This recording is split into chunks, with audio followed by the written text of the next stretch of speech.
Welcome back to Ozarks Fox AM. You guys, given that the holidays are literally right around the corner and it is gift-giving season, this week's Shot of Serotonin theme is childhood toys, ranging from the 1980s to the 1990s. And I'm sure this first toy that I'm going to show you was a staple in many of our viewers' homes, maybe even your home growing up, because you can't really resist an adorable teddy bear that talks to you. Let's take a look.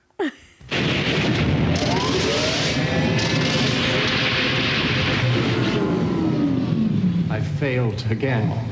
How about these, Master? Hi there. My name is Teddy Ruxpin. How are you today?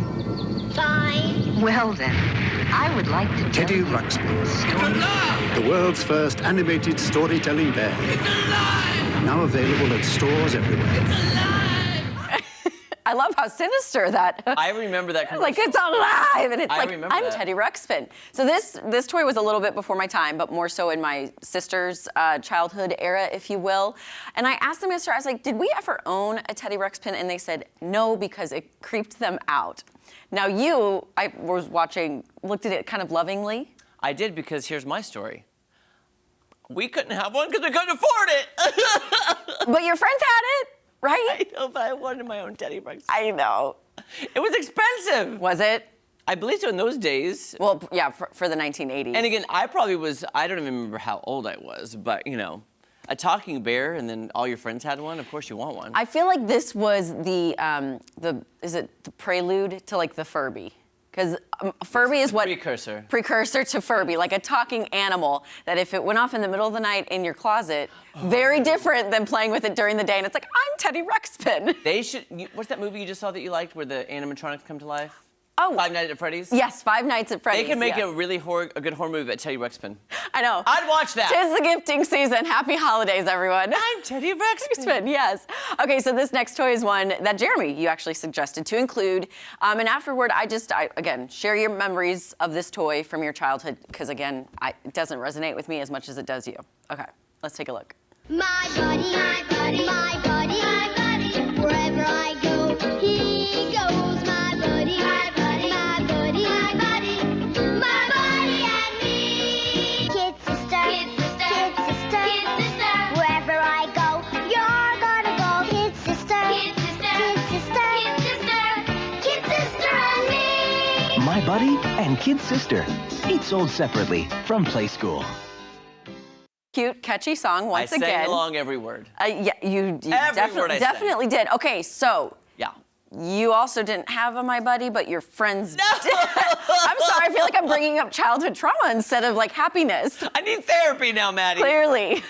I believe my friends had them. And it was, talk about, you could make a movie about Teddy Ruxpin and My Buddy and Kid Sister coming to life. That would be great. Here's the thing. Did you know that the original Child's Play is based off of My Buddy? If you look at Chucky's top, it's very similar. He's got the overalls. Why are all these toys becoming sinister things? I don't know.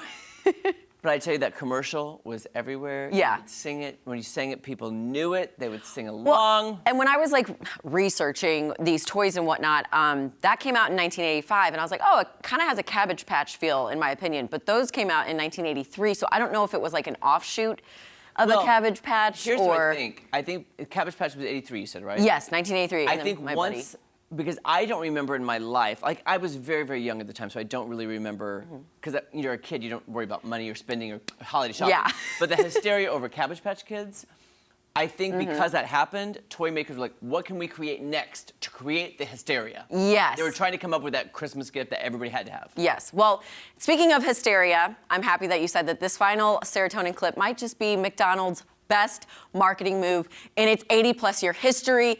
The craze around Beanie Babies was very real. And you know what else? So was the craze around teeny beanies that you got in your Happy Meal. What? Oh, I love teeny beanies. Let's take a look. Teeny beanies, teeny beanie babies. They're real Beanie Babies in a mini size. You get one in each Happy Meal you buy. You can toss 'em, tuck 'em, tote 'em, hug 'em. Teeny beanie babies at McDonald's. Teeny beanies. Okay, I just want to give a huge shout out to my Aunt Cece, my dad's older sister, because She would drive from Florida to St. Louis during the summer, and during the teeny beanie craze, would stop at as many McDonald's as she could.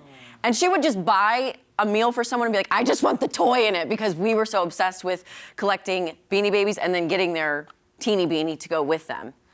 And they never appreciated in price like they said they would. What happened to all those Beanie Babies? Seriously, what happened to all them? Because you said people were insane collecting, thinking that they were investing in something that was. You're not investing in a Picasso, guys. This is a Beanie Baby. Exactly. And if you didn't keep your teeny beanie in the actual original packaging, that depreciated the value, this rumored value. But my Aunt Cece was so awesome at doing this, because she'd make sure to get 3 teeny beanies for each of us, Casey, Allie, myself.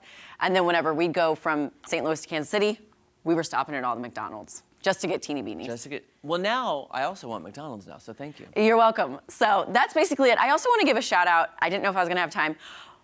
My Size Barbie. This was one of my favorite gifts ever, because you could like wear her dress, but it slowly became the most terrifying one because my mom placed it in the corner of my room. So at night when it's dark and you just see this thing in the corner staring at you.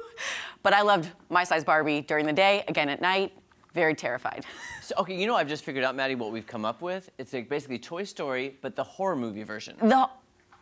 There we go. We need to take actual toys, make a live-action movie with. I think you're onto something, and we'll show it on our show. And then we could throw in there Tickle Me Elmo. Have you seen it without the red? No! Is it scary? It's terrifying. It's terrifying. So. Anyways, you guys, happy holidays and gifting season. Do you remember how popular those Tickle Me Elmos were? Yes. Talk about another craze. That was a huge craze. People were elbowing each other and punching each other at the store. I need to go do research on all the different crazes in the years and how often they happen, because once something happens, people try to duplicate that success. Yeah, exactly. But oh my gosh, I remember the Elmos. Yep. And by now. Tickle Me Elmo. I almost included that too. Do the kids still want toys, or do they want tech gadgets now? I don't know. It's a fine line between the ages, so. All right, guys, don't go anywhere. When we come back, we're going to announce the winner of our 12 Days of Vibe Missouri giveaway right after this. I'm Teddy Ruxpin. I'm Teddy. And I'm Tickle Me Elmo.